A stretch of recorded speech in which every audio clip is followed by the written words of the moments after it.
Hi, I'm Trainor and I'm the director of CPRE Sussex, the countryside charity. We want a thriving and beautiful countryside for everyone. Today I'm going to talk about hedges and why hedges are important. So we call hedges or hedgerows strips of plants that go in a line. So behind me I've got one example of a hedgerow. Hedgerows can be really old. In fact, the word hedge comes from the Anglo-Saxon word hedge. And hedges are really beautiful because they connect us with the past and our history.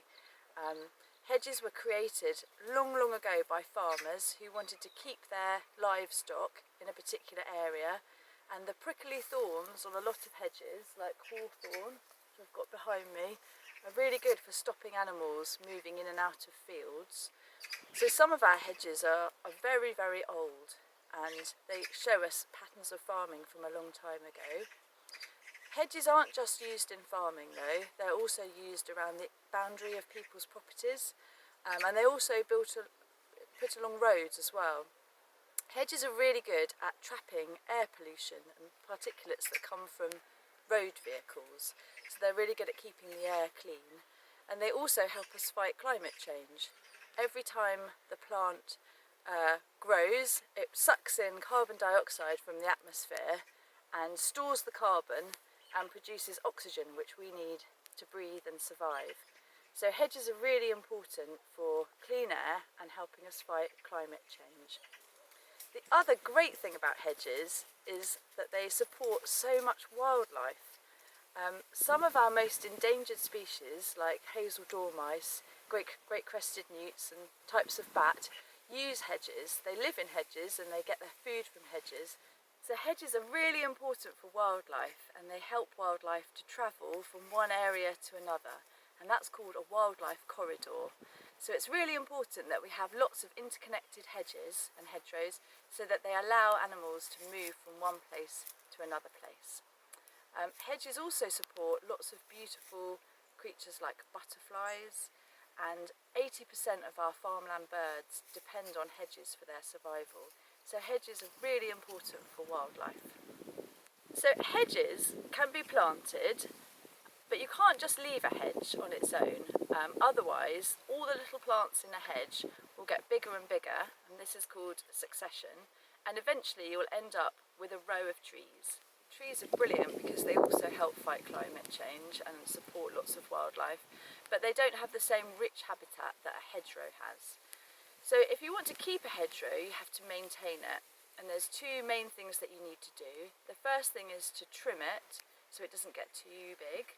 You don't want to trim it too much, otherwise you can kill the hedge plants, but you do need to trim it.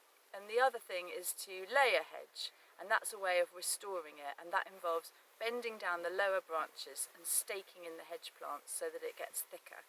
And laying hedges is also good because it can stop creatures moving through the hedge like livestock, and if you've got a very good thick hedge you can call it stock proof, and that means that the livestock won't be able to get through it, and deer and other creatures.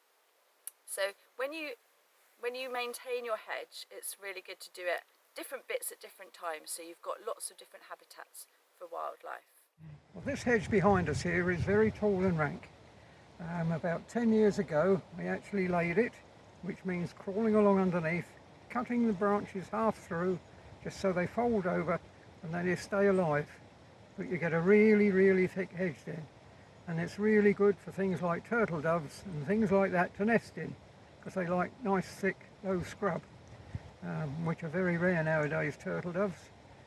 And then that side is a completely different thing again. That's all tall, and it has been fallen, and there's a lot of low, very thick brambles underneath it all, with a nightingale's nest. So each hedge has its different uses, and each has had to be managed differently to be able to, to create the habitat that these different things need.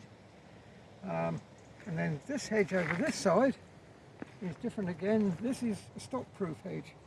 This is completely stock-proof for sheep and cows. Nothing can get through that. There's no wire in there at all. We cut it every other year, so it's not been cut for 2 years, and we're waiting to get it cut this year.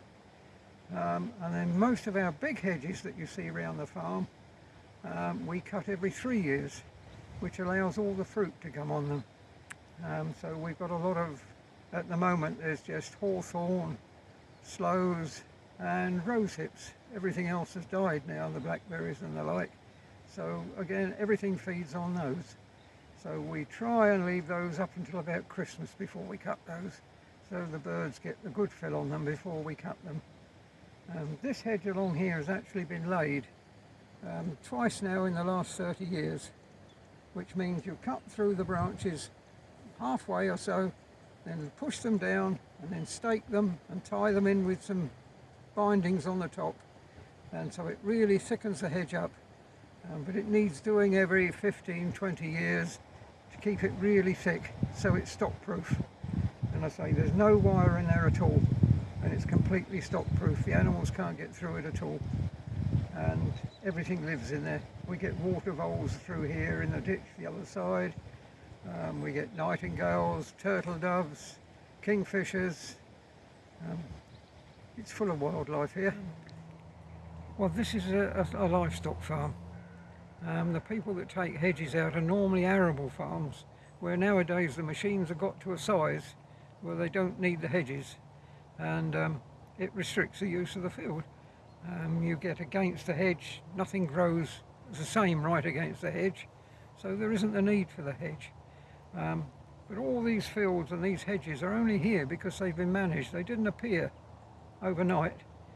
Lots of people nowadays plant new hedges. Well, these were never planted. These hedges are the remnants of the old woodlands. So when the fields were cleared and they leave a strip to divide the field up, maybe it was a wet strip when you couldn't cultivate it, so they left a hedge there, and then it acted as a barrier to keep the animals in. All these hedges can be dated to over 1,000 years old. So we know they were part of woodlands, and several of the hedges on the farm you can date to 1400 years. But each woody species in the hedge represents 100 years. Unless it's something special like a spindle, which doesn't usually grow from seed, it only grows from suckers, that puts 300 years onto a hedge. So that's how you tell the age of a hedge, but it's the woody species in the hedge. You can tell how old a hedge is by how many woody species are in it within every 30 metres. So each species is around 100 years. So if you have a hedge and it has hazel, oak and hawthorn in it, that means it's at least 300 years old. I'm going to show you two common types of hedgerow plant so that you can learn a little bit more about what you might find in a hedgerow. Here we've got rose hips. They're also very common hedge plants. And over here we've got some brambles. Just the very end of blackberries. It's quite late in the year for blackberries. And over here we've got some gorse.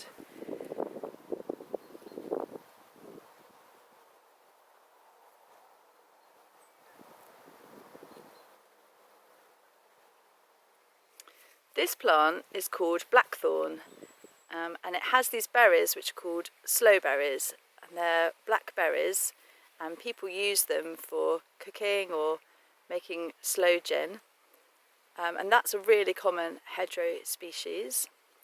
And then over here, this is hawthorn, and it's still got the red berries on it, and again, hawthorn is an edible plant and you can use the berries for food. Hawthorn is a really common hedge plant, and that's probably because it has spikes like these, and that stops livestock wanting to move through it, and it also produces really good wood which people can use for making bowls or wooden furniture, and it's also really good as firewood. So we find a lot of hawthorn in our hedges. So hedgerows are really important for wildlife, for farming, and they're also really important for climate change.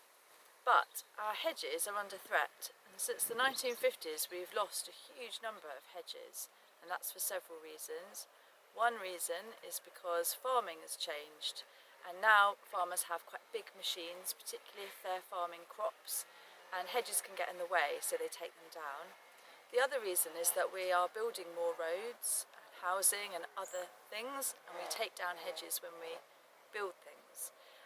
So CPRE helped create the hedgerow regulations. We campaigned for them, and they're there to protect hedges. And I hope that now you know how important hedges are, you will go into the countryside and look for hedges. And we've produced a little guide so you can help identify the plants in the hedges that you find. And I hope that you find that useful. Thank you.